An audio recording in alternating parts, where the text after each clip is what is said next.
Weapon arts in Elden Ring are a really nice change from Dark Souls 3. Well, if you don't know Dark Souls 3, they had weapon arts, which is essentially what Ashes of War are in Elden Ring. So I guess the right term would be Ashes of War then. But in Dark Souls 3, weapon arts were pretty bad. You typically never really wanted to use them. You would only use your R1s, because R2s were pretty bad, so just light attacks in Dark Souls 3 were useful usually. There's very few weapon arts I could actually think of off the top of my mind in Dark Souls 3 that were useful. One, like the only example I can think of is Midir's Black Blade or whatever. I forget the name of it. It's a katana you get after beating Midir, which is one of the last bosses you are likely to kill in the game because it's in the second DLC. And it's a katana with a stance, where the light version is a nice vertical slash that puts a beam out, does decent damage, and then the other one's a flurry of blows that makes bleed proc easily. That's a good one, and I can't really think of any others. There's some niche ones. You can use stance on like a long sword, and that can get you easier guard breaks, but the damage on it's not great. And just in general, Dark Souls 3 weapon arts are pretty bad. And Ashes of War and Elden Ring, which I'm going to just keep calling weapon arts because I'm used to it, are significantly better. The Elden Ring weapon arts are kind of like a combination of a few things that were overly complicated and have been simplified into a new thing. So, in previous Souls games, you had infusions or different upgrade paths on weapons depending on the game that you played. And the way Elden Ring decides to do this is they take the weapon arts and say you can add affinities through that, and you can get the wet blades and everything. And depending on your weapon art, you can use like magic infusions, or you get lightning, or bleed, and it can also change your scaling. While in previous games, you would have to go down a whole different upgrade path, and you have to use different kinds of Titanite, or you just infuse the weapon and it changes something on it. It's not very intuitive in the old games. It's very overly complicated for no reason, so most people never really messed with different upgrade paths. It's never really worth it, honestly. But in Elden Ring, they make it nice and simple. You have Ashes of War, aka weapon arts, that you can change on the fly for most weapons, because there are still weapons you can't do it with. And changing these weapon arts can let you change the affinity. And then, of course, this also helps simplify the upgrade process for weapons. So you have regular smithing stones, and you have somber smithing stones, where the regular smithing stones, you can typically change the weapon art, somber, they're unique. But I think the most important thing that changed between Dark Souls 3 and Elden Ring weapon arts are that they're just more useful.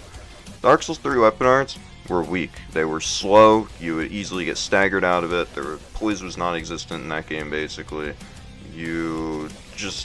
For how long it would take, you would not get a lot of damage in return. It was pretty bad how they designed it. It's similar to how Dark Souls 2 introduced power stancing, where it's a really cool concept and idea with a really bad execution.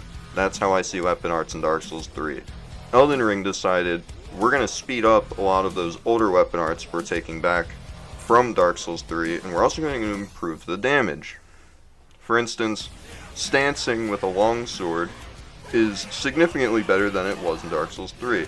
Not only does it... Well, actually, let me rephrase that. Not only can you still guard break, but it does more damage. In fact, I've been doing a playthrough with my friend, and I like using more simple weapons. We decide, we're going to use knight-like weapons or whatever, so I'm using a longsword. If I use the stance heavy attack, it does a lot of damage. It's actually a very large chunk of damage compared to my R1s or R2s. It's worth using FP for. And not only is it kind of fast, and you can recover fast out of it compared to Dark Souls 3, it does that damage. It's worth using.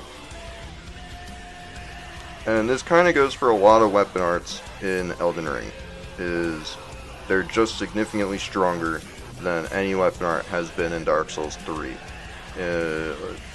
Think of it like this. What are the most standout weapons that the community usually thinks of when it comes to Elden Ring?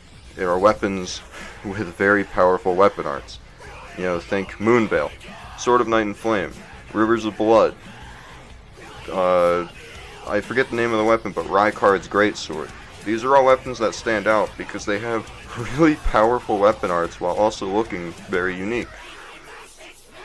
You know, Moonveil is still considered one of the best weapons. Everyone gravitates towards it, and it's really powerful. Rivers of Blood had to be nerfed because its weapon art was that powerful. And, you know, it was still better than it used to be when the game first came out, because the Rivers of Blood had no scaling, so pick your battles, I guess. But then, it's just really interesting to me, because playing a lot of Dark Souls 3, I can tell you weapon arts were absolutely awful in that game. And going and playing Elden Ring is like a breath of fresh air. It's what it should have been from the beginning, essentially. And I think the system doesn't get enough credit from a lot of players, because Ashes of War are so amazing on more basic weapons, where of course you have the unique weapons that stand out. They're usually the ones with the most powerful weapon arts or the most flashy weapon arts, but you still have dozens of weapon arts you can interchange on a lot of the more basic weapons to upgrade with regular smithing stones. And this makes a lot of the weapons I personally like to use, it makes them so much better, because I do like more simple looking weapons. So when I'm able to change, say, a Claymore to use a Stance, or a Lion's Claw, or a Lightning Strike, I can change how I play the game no matter what my build is, but I can still use the same weapon, and it's all still feels viable at the end of the day. That's the best part about it. And I feel like people don't give it enough credit and should try using more simple weapons every now and then and just see how it plays and give it a shot, because a lot of those weapon arts are still very powerful and can even, maybe not necessarily compete, but being able to change your weapon arts for every situation can make it a lot easier in a lot of situations. Or if you're struggling with a certain enemy and one of your more unique weapon arts isn't really getting it done, maybe you have an upgraded Claymore or an upgraded Longsword or Uchigatana or something, and you can change the weapon art on that to be able to deal with these enemies.